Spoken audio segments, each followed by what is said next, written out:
Acabou, acabou. Tá joia? Combinado? Então tá bom. Vamos lá, vamos começar a nossa terceira aula de hoje. Hoje a gente vai falar sobre o culto à autoajuda, nessa sequência de reflexões sobre o evangelho nas mídias sociais. E a gente vai refletir um pouquinho sobre isso juntos aqui, tá bom? Vamos orar? Vamos pedir a graça do Senhor sobre nós. E então a gente vai caminhar aqui nessa manhã, conversando um pouquinho sobre esse assunto. Deus, nós te damos graça nessa manhã, nesse dia, louvamos o teu nome e pedimos ao Senhor que nos abençoe, que o Senhor possa dirigir o nosso entendimento e a nossa mente para refletir sobre esse tema que tem sido tão interessante, tão importante para nós, e que o Senhor nos dê graça, Senhor, para toda essa discussão fluir de uma maneira que seja proveitosa, que seja edificante para o nosso coração, para a nossa vida com o Senhor. Em nome de Jesus, pedimos a Tua graça e a Tua bondade sobre nós a cada dia. Amém e amém. Irmãos, hoje a gente vai falar sobre o que a nossa revista chama de o culto à autoajuda. Se você está com sua revista na mão, é a lição de número 3, que eu chamo você para acompanhar comigo. Quando a gente vai falar sobre esse assunto, a gente está oficialmente hoje entrando num tópico que é refletir. Hoje, vocês estão brilhando hoje, viu? Vocês estão demais. Nossa, esses meninos estão lindos hoje. Eu olho para a direita e tem um retorno aqui no meu lado. Olho para trás um ventilador. Gleide, você é o cara. Você é muito bom. Muito bom mesmo. Fiquei até emocionado aqui, gente. O culto à autoajuda, ele gera um problema muito grande para a vida da igreja. E a gente vai conversar um pouco sobre isso.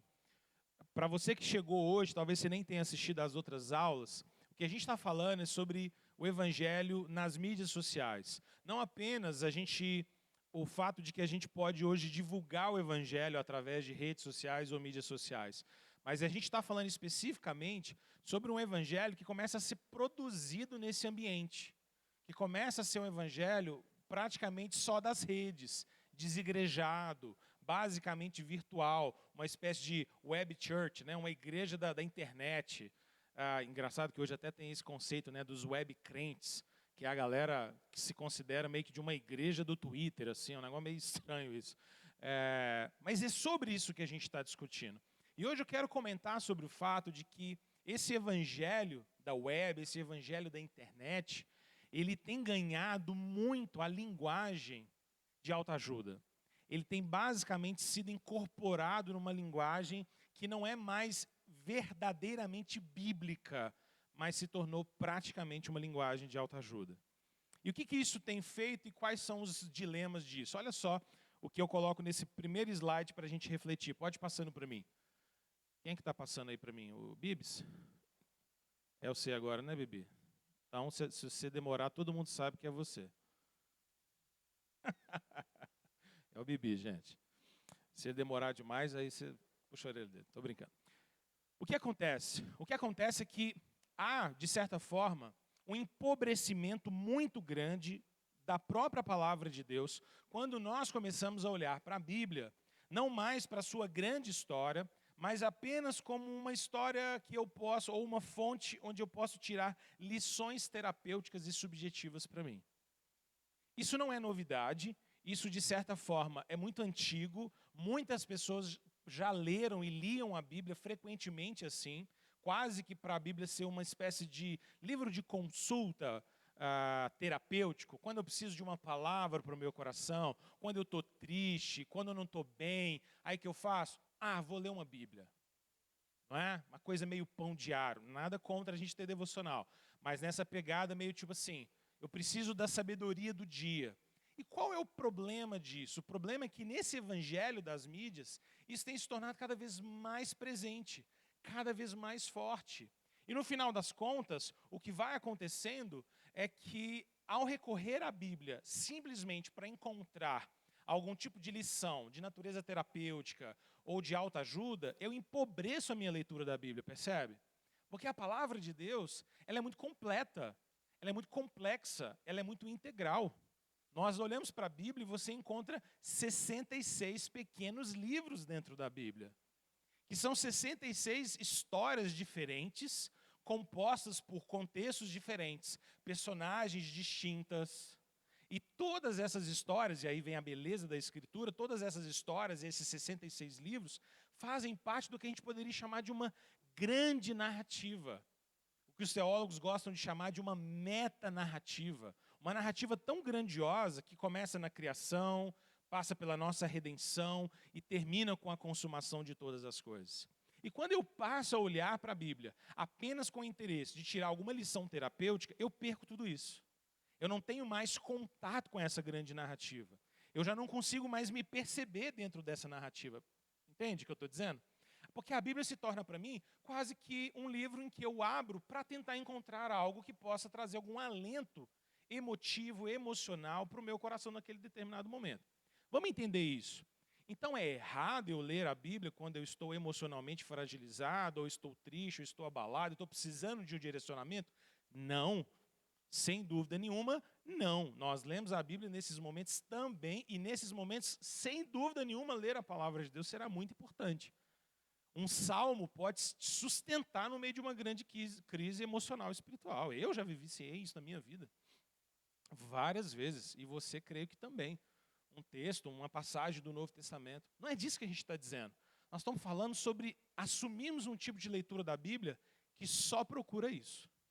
Então a Escritura agora se tornou para mim apenas esse lugar em que eu vou ali fazer uma consulta, tirar ali um trecho que possa trazer algum alento, alguma resposta para o meu coração, que possa me responder alguma coisa para os meus afetos, para as minhas experiências. Esse talvez seja o cerne do problema que a gente está falando. Bom, deixa eu qualificar esse problema então para vocês com 2 pontos aqui. O primeiro deles é de que o evangelho nas mídias sociais, então, ele se tornou basicamente uma receita para que eu e você possamos ser vitoriosos. A linguagem do evangelho nas mídias sociais hoje, ele é basicamente uma linguagem sobre ser vitorioso, sobre conquistar.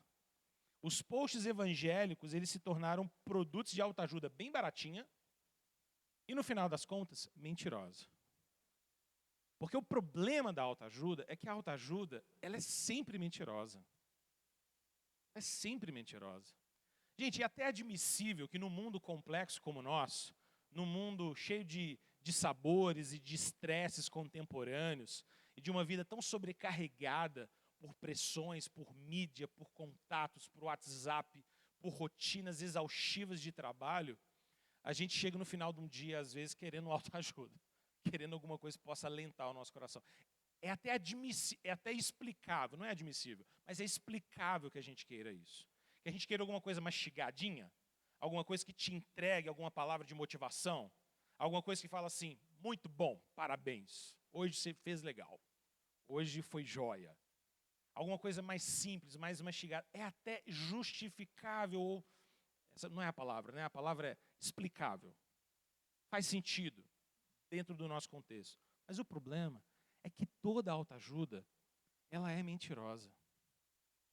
Deixa eu mostrar para vocês o que eu fiz. Eu fiz uma pesquisa bem rapidinha na internet, em 3 grandes gurus do evangelho nas mídias, e peguei a última frase de cada um deles postadas no Instagram. Olha só essa frase aqui. Põe aí para nós, Bi. Está na hora de você acessar uma vida de abundância. E eu tenho certeza que você vai se assustar com o que você vai descobrir.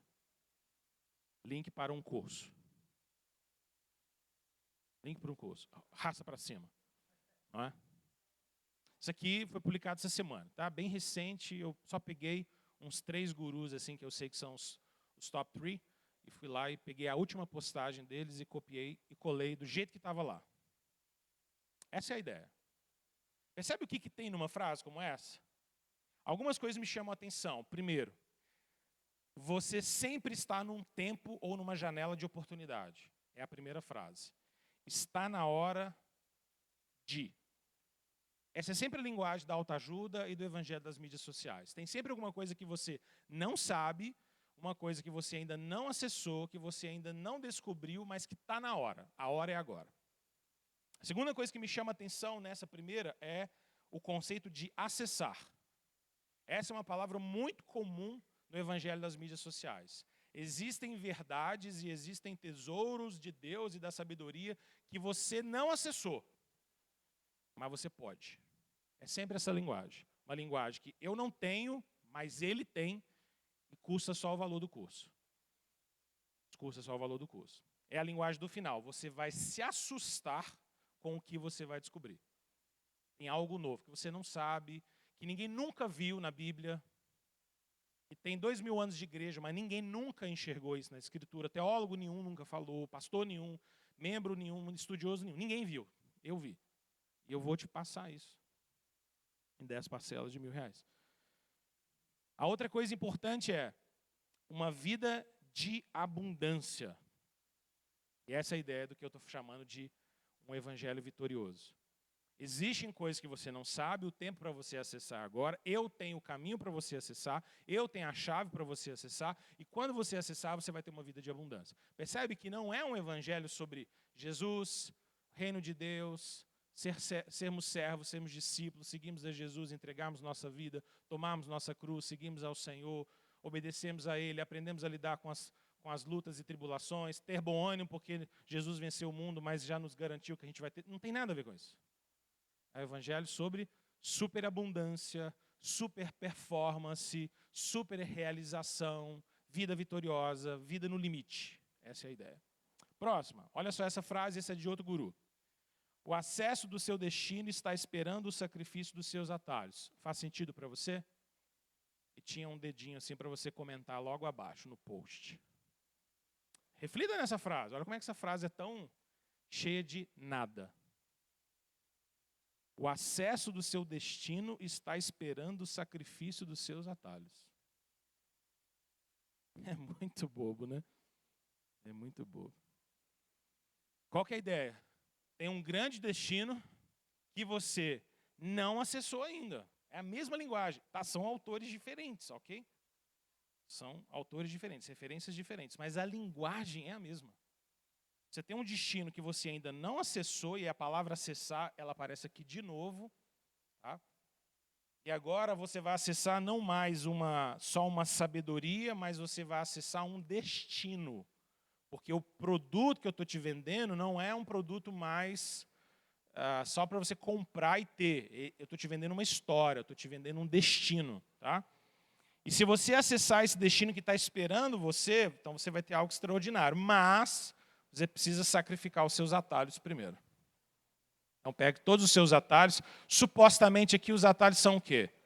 Todos aqueles modos de viver a vida que não cabe no que esse personagem aqui está te propondo. Esse aqui é o destino certo. E aí aparece essa frasezinha no final, que é uma frasezinha bem de marketing digital para quem já está acostumado, que é simplesmente um ganchozinho para a pessoa poder interagir, comentar e o algoritmo entender que vale a pena botar aquela postagem para frente. Terceira, olha só essa terceira, eu trouxe apenas 3 para a gente ter um quadro. Essa é surpreendente.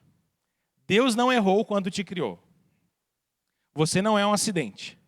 Existe um plano divino e um propósito único para a sua vida. O mundo precisa de você. Você crê? E o dedinho também estava ali para você comentar abaixo. Engraçado que talvez a primeira parte dessa frase a gente não se incomodaria com ela. Não é? Do tipo, Deus não errou quando te criou. É meio óbvio, mas é verdade. Você não é um acidente, também é verdade.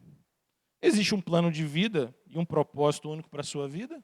Já começa a ficar um pouco problemático. Não é porque Deus não tenha, mas é porque Deus não nos chama a pensar na nossa vida como centro do universo, mas um grande propósito de Deus em Cristo para todos nós. Mas quando chega no final, aí você fala, não tem como. Não tem como salvar o post. O mundo precisa de você. O mundo precisa de você.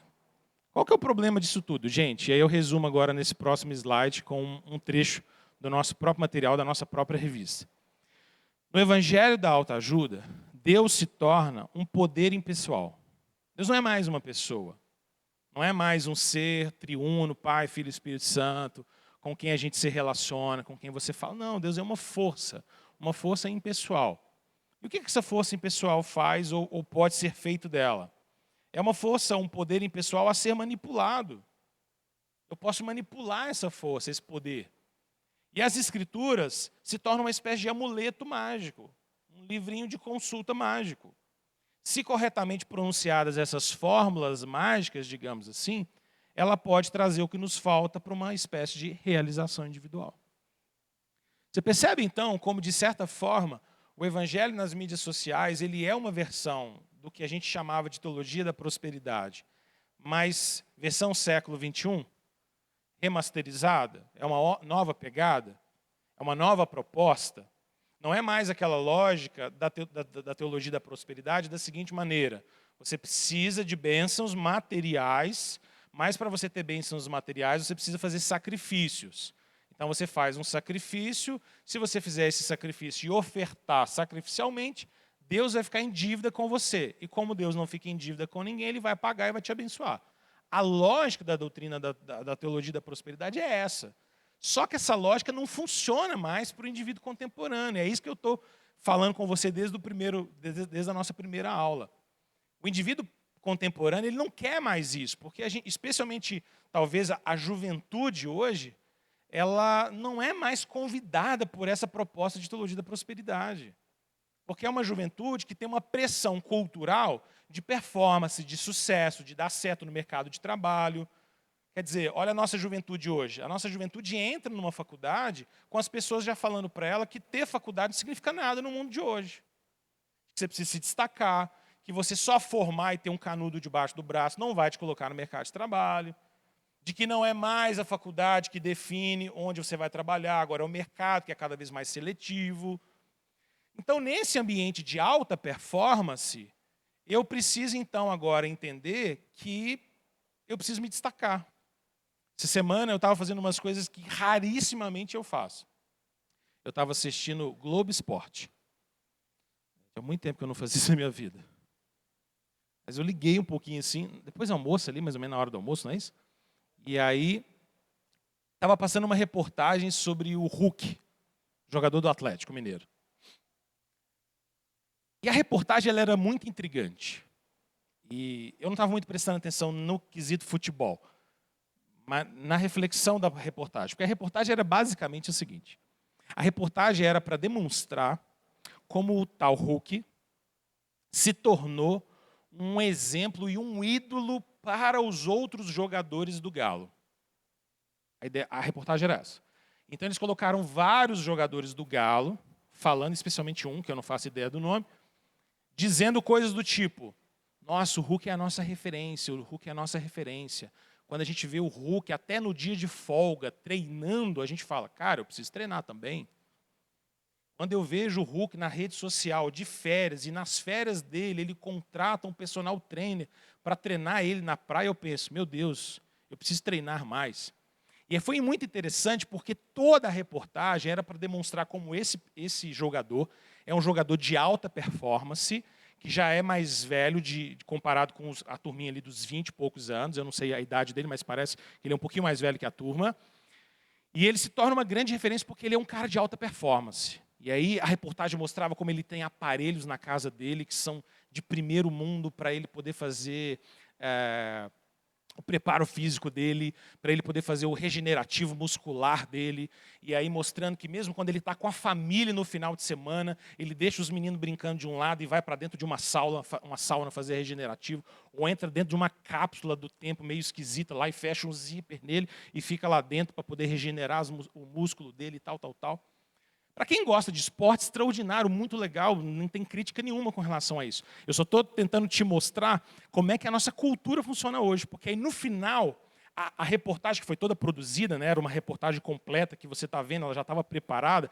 Qual que era a linguagem da reportagem? Era demonstrar o seguinte: o Hulk estabeleceu um novo paradigma de futebol dentro da casa do Atlético Mineiro. Os jogadores agora ali do Atlético Mineiro e até mesmo de Minas e do Brasil precisam olhar para atletas de alta performance como esse e entender, não basta jogar mais futebol, você precisa ser alta performance. Engraçado que aí a reportagem contrastava o Hulk com o Romário.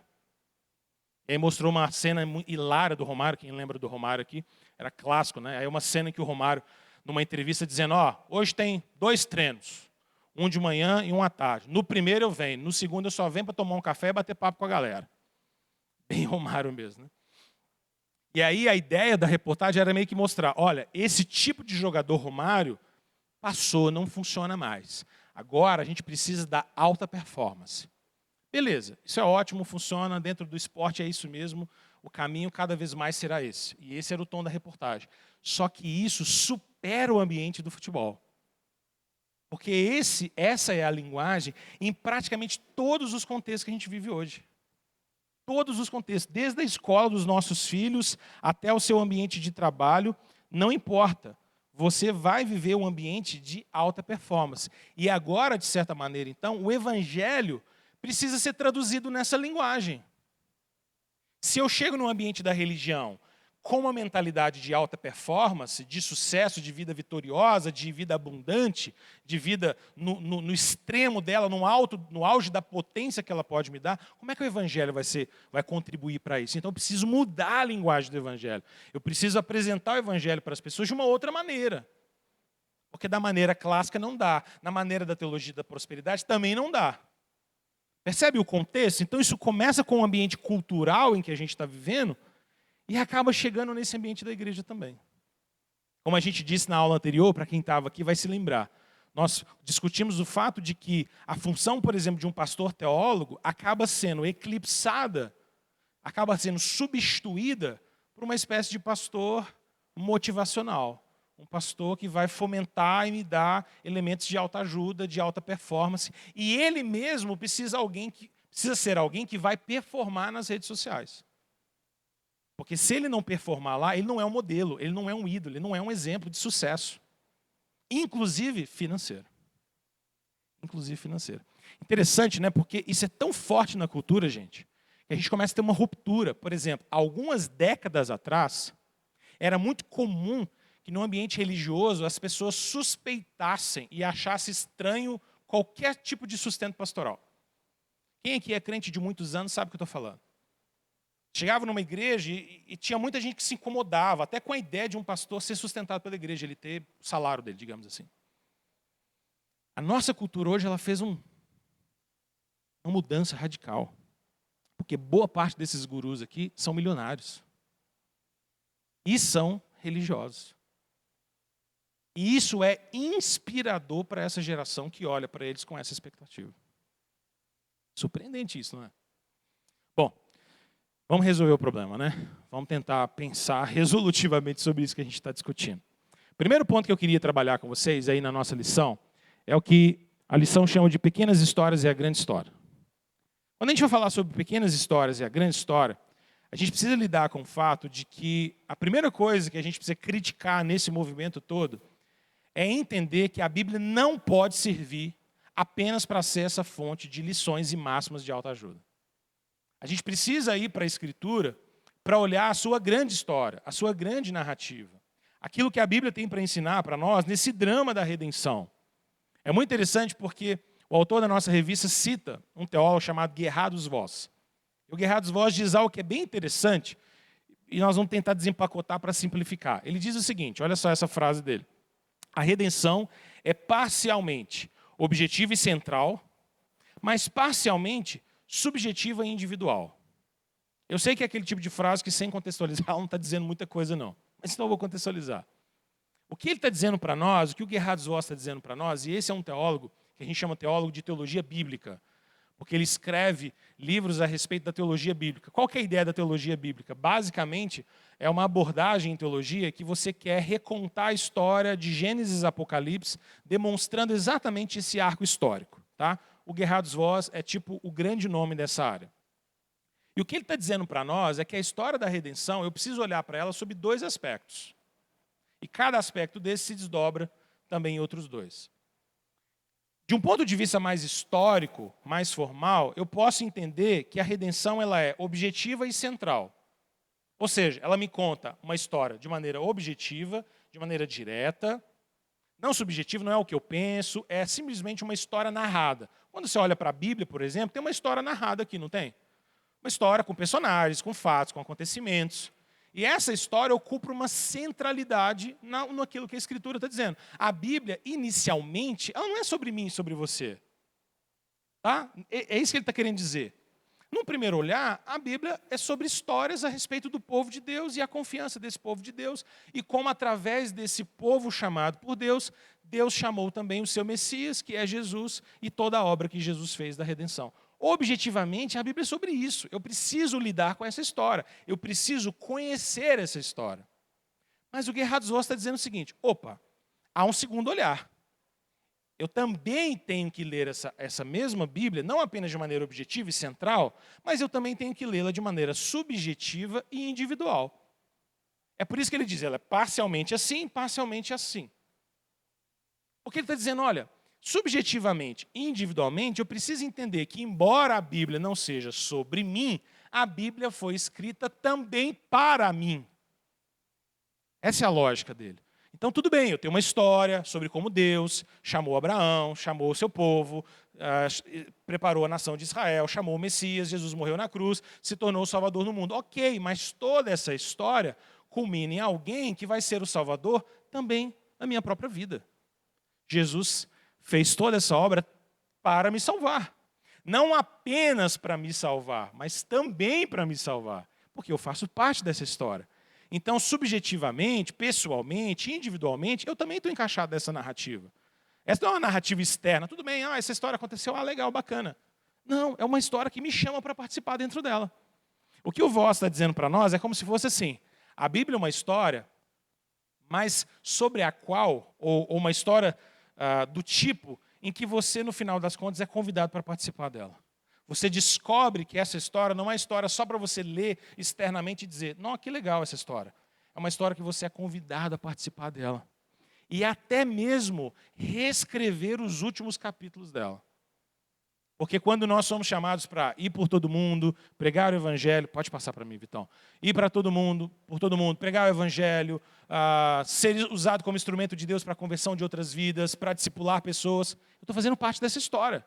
Eu também estou me tornando um ator coadjuvante nessa grande história que Deus está escrevendo. Eu não sou o ator principal, mas eu tenho um papel coadjuvante aqui. Deu para entender a ideia? De tal maneira que a gente precisa olhar para essa história da seguinte maneira. Coloca para mim, Oséias. Por um lado, eu tenho a história da redenção, então, objetiva, central. Quais são os elementos que estão ali? Eu lembro, por exemplo, da encarnação de Cristo, não é? A encarnação de Cristo aconteceu para mim, ou por mim, ou comigo? Não, aconteceu, Jesus se encarnou. Ele se fez homem. Além da encarnação, eu tenho a própria história da cruz, a expiação. Jesus morreu na cruz. Ele se deu. Isso não é subjetivo, não é o que eu penso sobre a morte de Jesus. A morte de Jesus é uma realidade concreta. Uma realidade concreta. Eu estou dizendo isso porque muitas das vezes a gente pega fatos históricos da palavra de Deus e torna eles subjetivos. Por exemplo, sobre Jesus ter morrido na cruz do Calvário 2000 anos atrás, não é um fato de opinião. Não importa o que eu penso, isso é uma realidade. A gente celebra a Páscoa porque, de fato, Jesus morreu. Historicamente, isso é um fato incontestável. Até o mais ateu de todos os ateus sabe que um sujeito, possivelmente chamado Cristo, morreu em Jerusalém, no Gólgota, no primeiro século. Isso é inquestionável. Não dá para se discutir isso mais. Não é só uma questão de opinião. O que eu acho? Jesus morreu dentro do meu coração e ressuscitou para mim. Não, Jesus ressuscitou para mim dentro do meu coração. Jesus ressuscitou lá em Jerusalém, numa tumba real. Ele morreu lá num monte específico. Se você for lá, o monte está lá até hoje. Real, isso aconteceu, isso é histórico. Essa é a objetividade da história que a gente está lidando. Percebe como é que eu não posso ler a Bíblia, então, apenas de maneira subjetiva?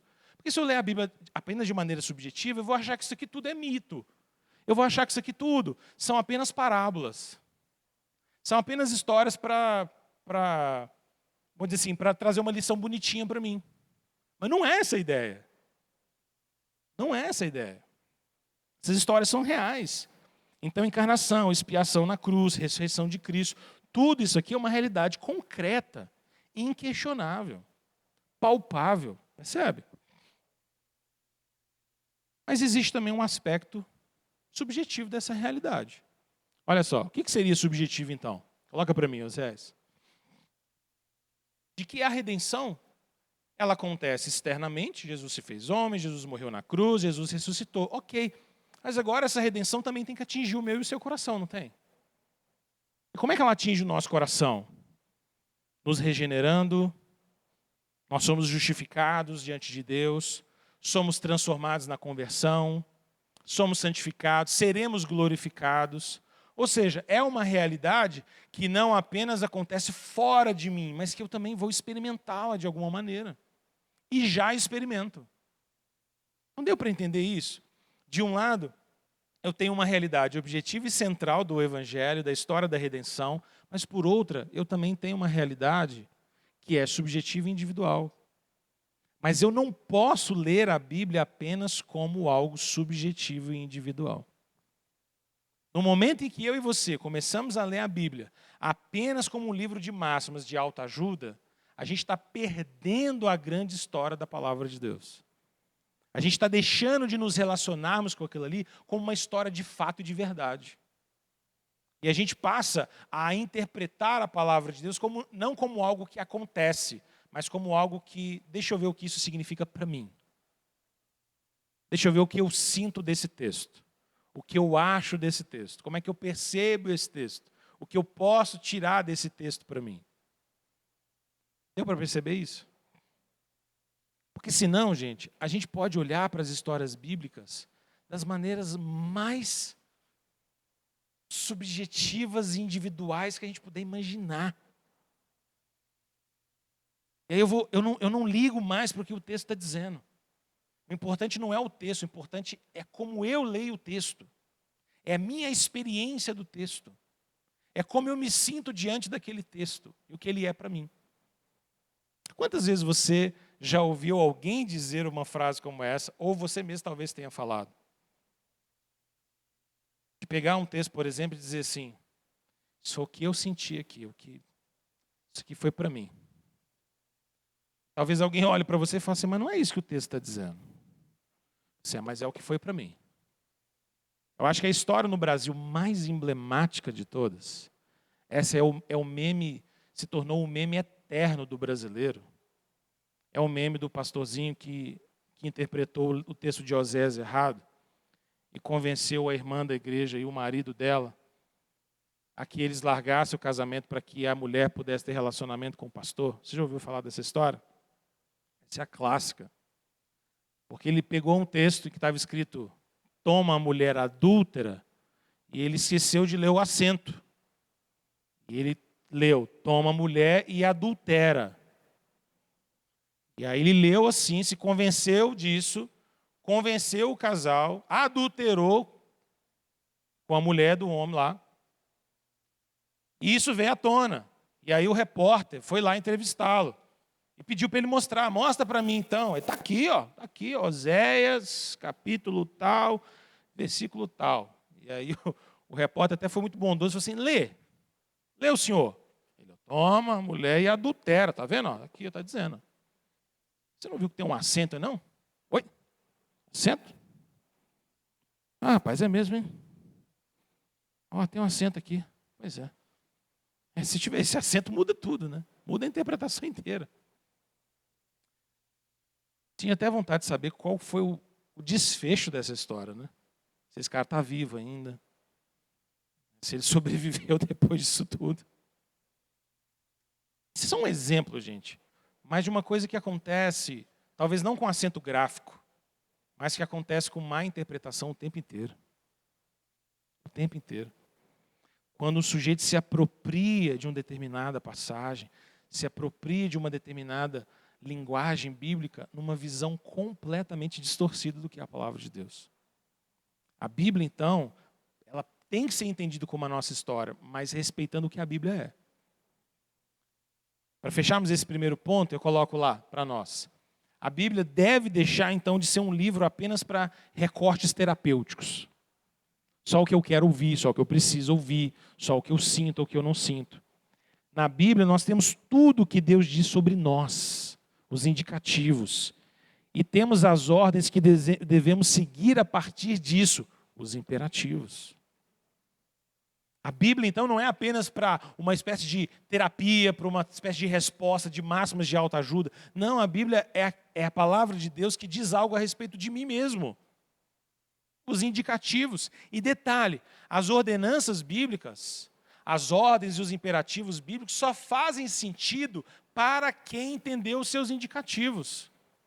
Deixa eu colocar de uma maneira mais simples. Só faz sentido nós lermos uma lista de regras do tipo: tende amor uns para com os outros, o amor seja sem hipocrisia, sejam hospitaleiros, sejam bondosos. Essas ordenanças só fazem sentido se eu entender qual que é o indicativo. E qual que é o indicativo? Que nós somos novas criaturas em Cristo Jesus. As ordenanças bíblicas não fariam sentido e nem seriam possíveis de serem cumpridas por nós se nós não estivermos em Cristo. Então a Bíblia não é apenas um livro do tipo faça isso ou não faça aquilo. A Bíblia é sobretudo um livro sobre quem eu e você somos. Quem nós somos diante de Deus? Quem nós somos diante do nosso Senhor? Esse é o grande ponto. Essa é a grande identificação que a gente precisa ter diante da palavra de Deus. Bom, vamos para o segundo ponto. Em segundo lugar, eu queria mostrar para você o problema da autoajuda, então, contrastado com a revelação do alto. Se a gente vai fugir dessa linguagem de autoajuda, se a gente não vai usar a palavra de Deus apenas como esse livro de máximas terapêuticas para poder trazer algum alento para o meu coração, como é que eu vou usar a palavra de Deus? Qual o papel que a Escritura vai cumprir no meu coração? Eu queria ler com vocês o texto de Colossenses 3,16. Eu vou colocar na tela, mas se você quiser também deixar aberto para você rabiscar, anotar ou ver na sua versão, pode ser legal. Olha só o que diz esse texto, vai abrindo aí.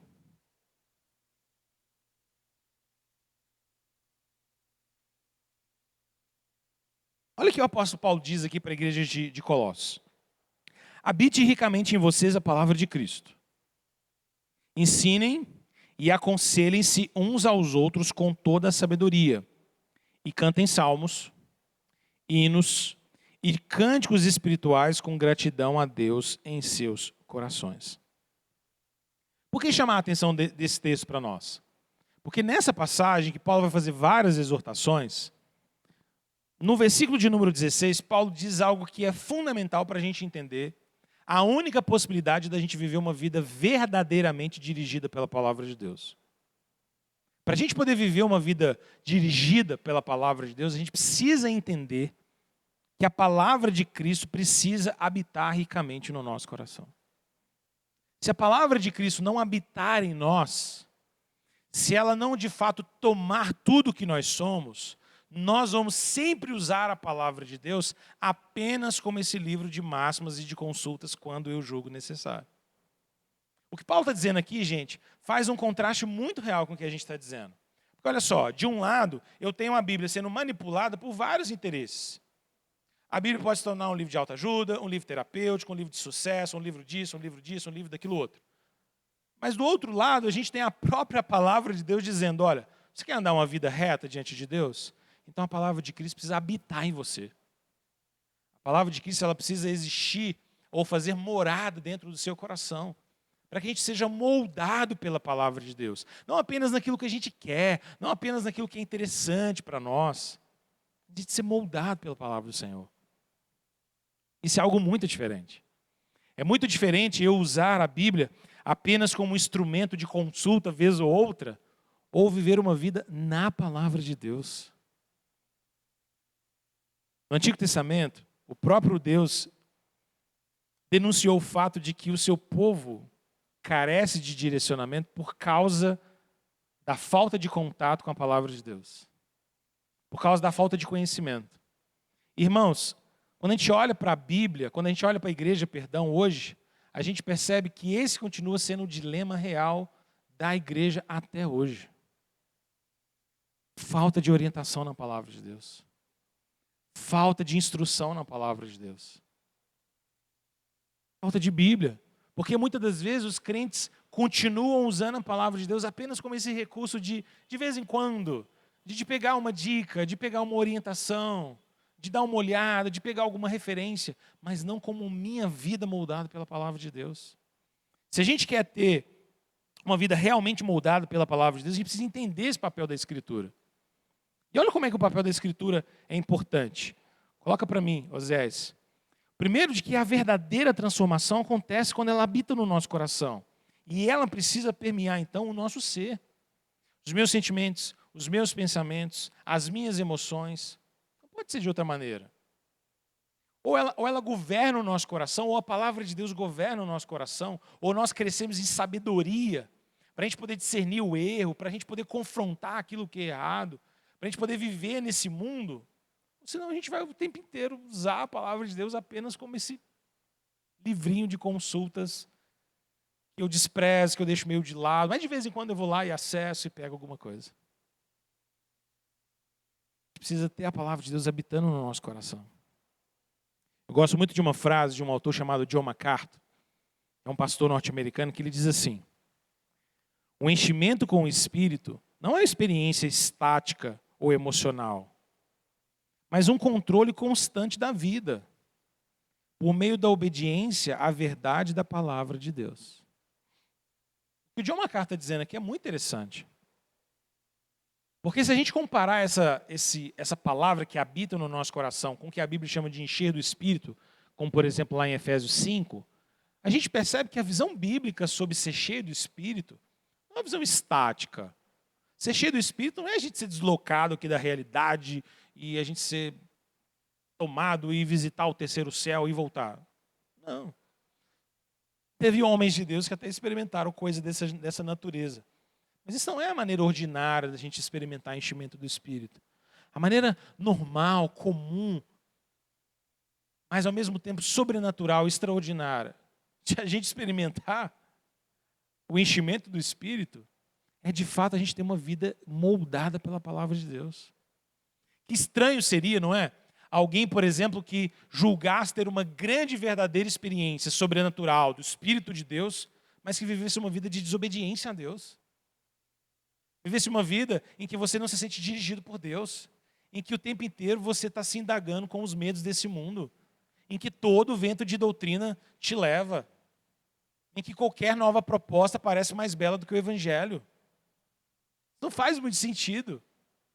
Porque se eu tenho Cristo habitando no meu coração, porque se eu tenho o verdadeiro conhecimento de Deus, isso precisa me direcionar, isso precisa me guiar, precisa nortear o meu coração de maneira verdadeira, de maneira autêntica. Poderia ser de outra maneira. Mas quantas das vezes nós deixamos o verdadeiro conhecimento de lado, deixamos a verdade da palavra de Deus de lado e acabamos sendo levados por todo vento de doutrina mais diverso.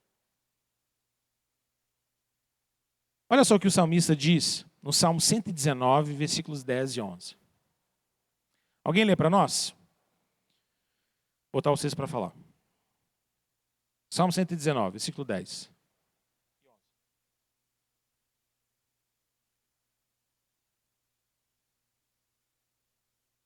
Alguém?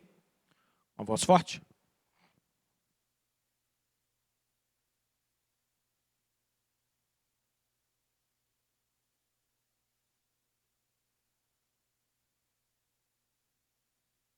Agora o Fernando vai explicar para nós todo esse texto. Problema de ler isso, né? Meu Deus, e se for mais do que ler, né? O que esse texto está dizendo, gente? Digam aí de maneira simples. Quando a gente olha para uma passagem como essa, e sobre esse tópico que a gente está conversando, qual é a ideia do salmista aqui no Salmo 119? Qual é a ideia? Fale aí. Baixe sua máscara durante 3 segundos e fale bem alto para a gente ouvir.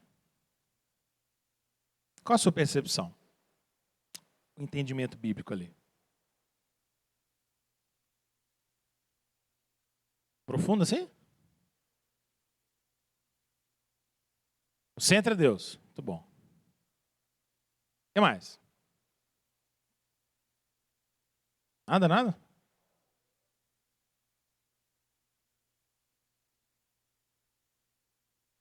E Deus me impede ou me livra de ser o mais terrível dos pecadores. Verdade.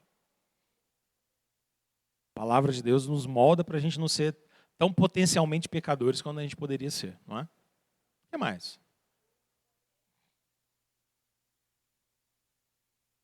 Eu conheço a palavra, então eu filtro. Ok.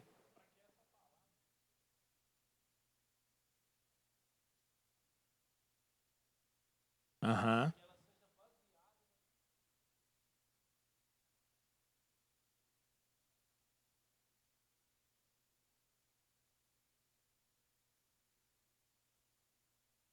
Muito bem. O que mais? A palavra de Deus é suficiente.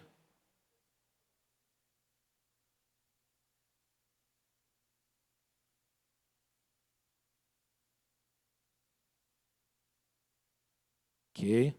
Então busque em Deus, busque na palavra. Mais alguma coisa? Esse texto chama muito a nossa atenção disso que a gente está falando. Porque o Salmo 119, na verdade, é todo ele sobre a Bíblia. Não sei se você já parou para prestar atenção nesse detalhe. É o salmo que mais fala sobre a própria palavra de Deus. Ele é longo, mais longo de todos os salmos. E ele é um salmo 100% dedicado para mostrar a centralidade da palavra de Deus na vida do povo do Senhor. E o que chama atenção ali, o que o salmista chama atenção, é de que a única possibilidade de nós vivermos uma vida alinhada com a vontade de Deus, que não se desvia dos mandamentos do Senhor, é que de fato nós busquemos a Deus, mas não apenas buscar, que nós possamos também guardar a palavra de Deus no nosso coração. E que ao guardar a palavra de Deus no nosso coração, a palavra de Deus seja esse modelar do nosso coração para a gente não pecar contra Deus. Então eu chamo a sua atenção para 3 aspectos aqui: buscar, o guardar e o ser guiado por ela. Nós buscamos a palavra de Deus de todo o nosso coração. Essa palavra é a palavra que vai nos guiar no caminho do Senhor, de tal maneira que eu devo pedir e peço a Deus: Deus, não me permita desviar dos teus mandamentos. Mas essa palavra não apenas é buscada, mas ela também é guardada no nosso coração. Ela precisa ser colocada dentro do nosso coração. Lembra, na Bíblia, todas as vezes que a palavra coração aparecer, a palavra coração não tem a ver com o mesmo sentido que em português, na nossa cultura, a gente usa a palavra coração. Na nossa cultura, a gente usa coração para falar sobre coisas românticas, para falar sobre coisas bonitinhas, sobre coisas fofinhas, sobre coisas das emoções. É isso que a gente usa coração, não é? Na Bíblia, não é isso. Coração na Bíblia é a sede do nosso ser. É o lugar mais profundo do nosso ser. Sobretudo que se deve guardar, guarda o teu coração. Porque do teu coração procede o quê? As fontes da sua vida. É do coração. O coração é o lugar mais profundo do seu ser. Então, na Bíblia, coração não é esse bonitinho, vermelhinho ou rosinha. Não, coração é a sede do meu ser. É tudo que eu sou. E é por isso que o salmista está dizendo: guardar essa palavra no coração. No lugar mais importante, no lugar mais central. É como se guardar a palavra de Cristo no nosso coração seria guardar a palavra de Cristo no centro de comando da nossa vida. Pega o centro de comando da sua vida, o centro decisório da sua vida, o centro das suas emoções, do seu entendimento, das suas vontades, tudo que você faz, ok? Pega lá esse centro, coloca a palavra de Deus lá. Ela precisa ficar lá, ela precisa te orientar lá. Ela precisa te guiar, te prender, te moldar lá nesse lugar mais profundo. Porque se a palavra de Deus não estiver moldando o seu coração, ou como Paulo diz à igreja de Colossos, habitando dentro de você, essa palavra vai ser apenas uma externalidade. Então a palavra não te guia mais. Gente, pense na sua própria vida. E seja bem sincero. Quando você olha para a sua vida, para a sabedoria que você usa para tomar as suas decisões, essa sabedoria, ela é fortemente ou significativamente bíblica? Ou não? Responda para você mesmo.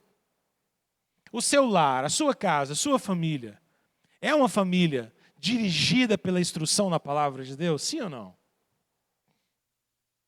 Quando você vai tomar grandes decisões para o seu casamento, para as suas finanças, para a sua vocação, para a sua sexualidade, para o uso do seu dinheiro, para o uso do seu tempo, a palavra de Deus tem algum papel? Ela te guia? Porque muitas das vezes a gente vive uma retórica de espiritualidade. O que eu chamo de retórica da espiritualidade? A gente fala sobre uma espiritualidade que é muito distante daquilo que a gente vive, daquilo que a gente experimenta no dia a dia. E é por isso que talvez seja tão convidativo para a nossa geração propostas de autoajuda como essa, propostas desse evangeliqueza aí, de mídia social. Por quê? Porque é isso que no final das contas, talvez a nossa geração esteja procurando. Percebe? Diga. Fala bem alto para a gente ouvir.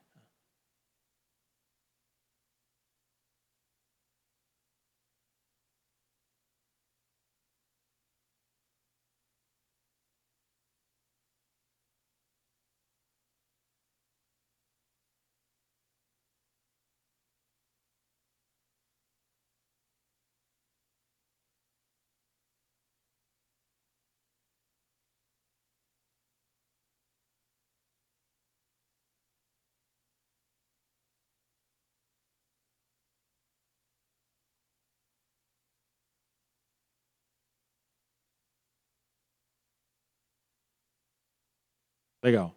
Deu para todo mundo ouvir a pergunta dela? No final das contas, é decorar ou a gente ter essa palavra como instrução? Eu vou responder a sua pergunta com uma história. Essa história de um amigo meu que estudou comigo no seminário. Talvez até tenha contado essa história em algum contexto aqui da IPE já alguma vez. Essa história é muito interessante. Esse amigo meu, ele era pai de 2 filhos na época. E o menininho dele mais novo, devia ter uns 4, 5 anos na época. Ele estava brincando perto de uma janela, de uma porta de vidro, alguma coisa assim. E essa porta quebrou e rasgou o braço dele, o antebraço aqui. Fez um corte bem grande aqui, assim. Ó. É bem grande mesmo. E aí, obviamente, chorou, tinha pequenos resquícios de caco de vidro ali e tudo mais, tudo muito perigoso. Eles saíram apressadamente e foram para o hospital. Quando chegaram no hospital, eles foram atendidos e aí veio uma enfermeira ou possivelmente uma enfermeira fazer o primeiro trato antes do médico chegar para poder fazer a sutura, aquela coisa toda, porque tinha que dar pontos e tudo mais. E a enfermeira viu, o menininho obviamente estava chorando muito, estava com muito medo, e ela chegou e começou a tentar acalmar o menino do lado do pai. E ela começou a acalmar o menino, dizendo para ele que não ia doer. Fica tranquilo, porque não vai doer, porque não vai doer. A tia vai dar uma injeção aqui agora, mas a injeção não vai doer, não faz dodó. A injeção é bonitinha, a injeção é bonitinha. Óbvio que não é bonitinha. A injeção é bonitinha. E quem sabe, e quem já teve algum corte, sabe que quando você vai ter que fazer sutura de cortes superficiais assim, que tem grande vazamento, a injeção da anestesia é no corte. Dentro do corte. Na pele rasgada. Você até sentiu a dor aí, né? E ela começou a tentar convencer o menininho que não ia sentir dor. E o pai dele se incomodou muito com o fato de que ela estava mentindo. Ela foi falando mentiras, mentiras, mentiras, mentiras, bem intencionado, digamos assim, mas ela estava mentindo. E aí ele parou ela, muito respeitosamente, falou assim, fulano, você pode me dar só um tempinho com meu filho? Eu vou acalmar ele, e aí eu te chamo, você faz a anestesia. Ela falou, pode, tudo bem. Ela foi, se ausentou. E aí ele me contando essa história, que ele se colocou assim na altura do olho do filho dele, assim, se ajoelhou, colocou olho no olho com o menininho, disse assim, filho, você vai ter que dar ponto nesse corte agora. E vai ter que vir uma injeção que vai anestesiar você. E depois que a anestesia começar a funcionar, você não vai sentir dor. Mas essa anestesia vai doer. E ela tem que ser dada. E o seu machucado ele precisa limpar seu machucado. Tem pedacinhos de vidro aí, não pode ficar. Mas você lembra daquela história que o papai já te contou sobre Sansão? Você lembra? Você lembra? E aí o menino disse, lembra, pai? Você lembra que Sansão era o homem mais forte de todos? Lembro. Você lembra quem é que deu a força para Sansão, para ele poder ser forte como ele era? Foi Deus. Você lembra que quando ele desobedeceu a Deus, ele perdeu a força, mas depois ele pediu a força ao Senhor, num momento de arrependimento, e Deus devolveu a força para ele? Lembro. Pois é, filho, porque é Deus em que nos dá força para a gente poder lidar com todas as circunstâncias da vida. E nesse momento agora, você vai precisar de força também. E você vai precisar confiar no Senhor, de que Deus está cuidando de você, de que os médicos vão cuidar de você, de que você vai sarar e você vai ficar melhor. mas você precisa ter força. Então vamos fazer uma oração? E o menino falou, vamos. E eles fizeram uma oração lá. E a oração foi o pai ajudando ele a pedir a Deus força para lidar com aquele momento. E aí chamou a enfermeira. Ele contando a história para nós, de que esse menino cerrou os dentes e botou o bracinho assim e deixou a enfermeira fazer o que tinha que fazer enquanto as lágrimas iam brotando assim nos olhos dele. Mas com o dentinho cerrado. E a moça limpou, fez anestesia, a sutura foi feita, fez o curativo. E aí esse amigo contando que no final o filho dele virou para ele e falou assim, viu pai? Viu como é que eu fui parecido com Sansão? Viu que Deus me deu força para poder lidar com isso? Para poder aguentar? Ele falou assim, eu vi, filho. Deus te sustentou mesmo, não é? É, sustentou. E ele foi embora todo feliz com o curativozinho dele. Então, assim, o que essa história tem a ver com a sua pergunta, né? Porque às vezes não é tanto sobre a gente saber a referência do versículo. 1 Coríntios tal, 1 Samuel tal. É sobretudo a gente ter a palavra de Deus internalizada no nosso coração de tal maneira que uma história de Sansão, que é uma história muito maior do que a minha, e que tem um poder de explicar outras tantas histórias, guie a minha pequena história. Para entender isso? Das coisas mais extraordinárias da gente ensinar histórias bíblicas para os nossos filhos, irmãos, é porque as histórias da palavra de Deus são histórias que elas têm um poder de explicativo tão grande que uma mesma história da Bíblia é capaz de explicar dezenas, centenas, milhares de histórias comuns, como a minha e como a sua. É como se fosse uma história que ela consegue abarcar muitas outras histórias dentro dela. Porque todas as vezes que você estiver discutindo ou lidando com uma situação em que o tema força for necessário, uma história como a de Sansão funciona como um poder explicativo e direcionador para a minha vida enorme. Eu posso me lembrar de uma história como essa e pensar, se Deus fez isso no passado, Deus continua fazendo isso também hoje. Ele também pode me direcionar. Percebe? Esse é o poder explicativo dessas grandes histórias e da palavra de Deus.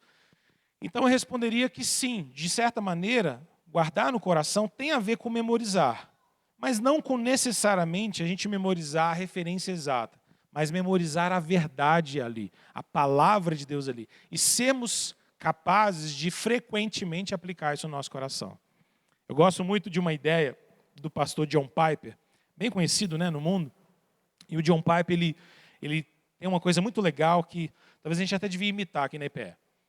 Em determinado tempo, na igreja que ele pastoreou a maior parte da vida dele, a Bethlehem, ele criou um projeto que chamava Fighting Verses, que eram os versículos de luta, os versículos de batalha. E era muito interessante porque esses versículos de batalha foi basicamente o seguinte, ele mesmo como pastor fez uma seleção de vários versículos da Bíblia que ele entendiam ser versículos muito importantes para os momentos de tribulação, aflição e tentação da nossa vida. E ele pegou esse grupo enorme de versículos e propôs para a igreja memorizar isso. Com isso ele estava dizendo, olha, não é que a Bíblia, vamos dizer assim, um texto seja mais Bíblia do que outro texto, mas é admissível para nós que determinados versículos têm mais poder direcionador para nós do que outros. Ok? Você pegar lá um versículo que diz assim, genealogia de fulano de tal. Bom, esse texto é a palavra de Deus? Obviamente é a palavra de Deus, faz parte da palavra de Deus. Mas um texto como esse vai me ajudar talvez menos no momento de aflição do que um outro do tipo, o Senhor é o meu refúgio, é a minha fortaleza, o socorro bem presente no dia da tribulação e tal, tal, tal. Então essa era a ideia do Piper, de a gente talvez começar a memorizar alguns versos de batalha, versos de luta, ou versículos que nos ajudem nesses momentos. E a gente pode fazer isso das mais diversas maneiras, né? Pendurando isso em casa, pondo isso no bolso. Alguém uma vez me contou uma prática que eu acho muito legal. Eu mesmo nunca usei ela no dia a dia, mas eu achei muito bacana quando eu vi essa pessoa falando sobre isso. Ele dizendo que todos os dias de manhã, quando ele faz devocional, ele escolhe um versículo que impactou muito o coração dele, ou que serviu de direção, e pega um pedacinho de papel e escreve à mão o versículo todo. Dobra esse papel e põe no bolso. E durante todo o dia, que você enfia a mão no bolso, você se incomoda com aquele papel que está lá. E ele fez o compromisso de toda vez que ele levasse a mão no bolso e se incomodasse com o papel, ele ia tirar o papel e ler o versículo. Guardava de novo. Vai viver a vida, vai fazendo as coisas, enfiou a mão no bolso de novo. Opa, o que é esse papel? Ah, é o mesmo versículo. E lia de novo. E assim até o final do dia. No final do dia, ele descartava o papelzinho, já estava bem amassado ali. E no outro dia, um novo versículo, um novo versículo, um novo versículo. Eu não sei, talvez seja uma forma legal. Tem tantas outras. Mas a palavra de Deus precisa fazer parte da nossa vida. Seja a gente memorizando todas as referências, ou pelo menos a gente memorizando o teor do versículo. O teor do versículo. Bom, gente, para a gente concluir então e fecharmos essa aula hoje. A palavra que a gente precisa pensar, e está nesse próximo slide, nós precisamos conferir os nossos posts. A gente precisa conferir a nossa interação em rede social, em mídia social, internet, esse mundo contemporâneo. Porque qualquer projeto de espiritualidade que faz o ser humano depender de si mesmo, de autoajuda, caminha para o fracasso e prejudica a igreja no final das contas. O evangelho não é sobre nós mesmos, não é sobre autoajuda. O evangelho é sobre Cristo, é sobre aquilo que Deus pode fazer em nós. Nossa vida com Deus precisa não ser limitada ou não ser reduzida a esse mundo de autoajuda e de autopromoção. Eu coloco 2 pontos para a gente fechar aqui. Primeiro, a gente precisa de um discipulado constante na palavra de Deus. Eu queria muito encorajar você, no final dessa aula, a entender que a palavra de Deus precisa ocupar um papel maior na sua vida. Você precisa de uma Bíblia melhor, talvez. Você precisa de uma Bíblia de estudos para te ajudar. Talvez você precise de um livro legal para te ajudar a ler. Talvez você precise de um parceiro ou uma parceira de oração e de leitura bíblica para você ter para quem prestar contas e conseguir ter um ritmo de leitura sadio. Porque se a Bíblia de Deus, se a palavra de Deus, se a Bíblia não habitar no nosso coração, nós vamos acabar sendo guiados por toda nova proposta que aparecer, menos pelo Evangelho. Segundo, a nossa leitura bíblica precisa ser um mergulho na grande história de Deus, não uma mera consulta de autoajuda. Para de ler Bíblia picado. Para de abrir a Bíblia todo dia para ver a sorte do dia. Vamos ver o que Deus vai falar para mim? Não. Leia a Bíblia livro por livro. Se familiarize com eles. Eu não posso te dar dica melhor do que a que a gente vai começar hoje. Começando a ler juntos como igreja durante 2 meses o livro de Neemias. 2 meses que você vai ter para ler Neemias. Dá para você ler Neemias pelo menos, se você ler muito devagarzinho, pelo menos uma vez você vai ler. 2 meses para Neemias, tem que dar tempo. É possível. Se você for um pouquinho mais veloz, dá para você ler Neemias umas 2 a 4 vezes, tranquilo. Cada 15 dias você lê uma vez. Dá. Um capítulo por dia? Beleza. Ainda tem uns diazinhos de folga para você poder falhar. Se você for mais animadão ou animadona, dá para você ler uma vez por semana. Começando hoje. Capítulo 1. Vai ser bom que o pastor já vai te ajudar. Já vai ler o capítulo 1, você já sai daqui marcando um xizinho. Chega em casa, dá uma completada, beleza. Amanhã é o 2. Dá para a gente avançar nisso. Para facilitar mais sua vida ainda, eu postei ontem, no informativo da igreja, um vídeo de 8 minutos, com um resumão sobre o que é o livro de Neemias. Inclusive um pouquinho sobre o livro de Esdras também. Se você assistir 8 minutos, 8 minutinhos, com um lápis na mão, fazendo anotações na sua Bíblia, vai te ajudar muito nessa caminhada. Irmãos, a gente precisa fazer um mergulho na palavra de Deus. Quem sabe você não faz um projeto de durante esses próximos 2 meses, você só lê Neemias. Só Neemias. Mas lê mesmo, cavar, aprender, tirar lições para o seu coração, dialogar com aquele texto, mergulhar naquele texto, ser moldado, modelada por aquele texto. É disso que a gente precisa no mundo de evangelho, cada vez mais água com açúcar, cada vez mais autoajuda. Amém? Vamos orar? Deus, livra-nos, Senhor, de uma caminhada, uma jornada de fé que nos prenda a uma ideia de evangelho, Deus, tão limitada, a uma ideia de evangelho tão rala. E fortalece, ó Deus, no nosso coração uma visão verdadeiramente bíblica, sadia na Tua palavra, sadia nas Escrituras, ó Deus, em nome de Jesus. Molda o nosso coração, Senhor. Dá-nos capacidade de verdadeiramente mergulharmos na Tua palavra e aprendermos do Senhor, crescermos no Senhor, para a Tua honra e para a Tua glória. Que isso, Deus, seja uma realidade na vida de cada um de nós aqui. Que nós possamos, de fato, ter a palavra de Cristo habitando no nosso coração e moldando tudo que nós somos. Nós te pedimos isso, ó Deus, e louvamos o Teu nome nessa manhã, em nome de Jesus. Amém. Amém. Querido, Deus te abençoe. Um ótimo almoço, uma tarde abençoada. Prepare seu coração para mais à noite. Abra sua Bíblia lá em Neemias. Já coloca o marcador para você se lembrar que esse é o seu texto. E vamos caminhar juntos na palavra do Senhor, em nome de Jesus. Amém? Deus te abençoe. Quem não tiver assinado a listinha, onde